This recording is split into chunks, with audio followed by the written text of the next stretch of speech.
Here's why alcoholism isn't a disease. When you go to, your disease is high blood pressure. That's what I think, whether you call that a disease or not. So what happens is, when you just hear this out, you can talk to a doctor, you can read a book, that's what they did, okay? And then you can make a decision. So start getting practical and solid information so that you can make your own pertinent decisions that benefit you without having to rely on everybody else as your scapegoat. Okay, now I'll stop yelling. When you go into you're in the waiting room for 5 minutes. Some of you will even take your shoes off, your watch, because you have to weigh too, and you want to weigh 2 pounds less. And then you're going to get your blood pressure taken. And you're sitting out there, and you're kind of relaxing, you're stressing out, waiting for the door to be open, scot-free to your next. Oh shit! You go in, you're kind of relaxed, they're asking questions. All you're focused on is making sure your blood pressure's not 150 over 110. Okay? And so, right? The same old habit that you have, the same old routine, that's called a habit.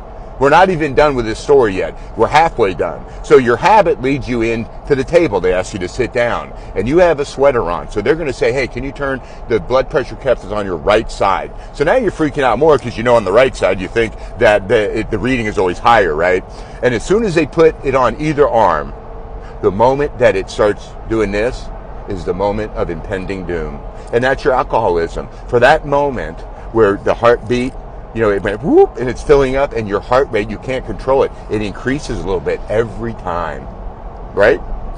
Yeah.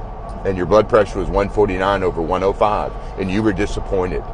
So the 5 minutes of your waiting room experience when you were relaxed, that's where you want to go. That's sobriety, if you want to call it sobriety. That's the calmness of your life. But then you went in, okay, and you had that blood pressure cuff thing, and you went off the rails. That's your life 99% of the time. And then you leave the doctor's office and you go drink it back down. That's your problem. What it really should say is that if you have high blood pressure, you're at a greater risk of stroke, heart attack, and heavy drinking. Those 3 things.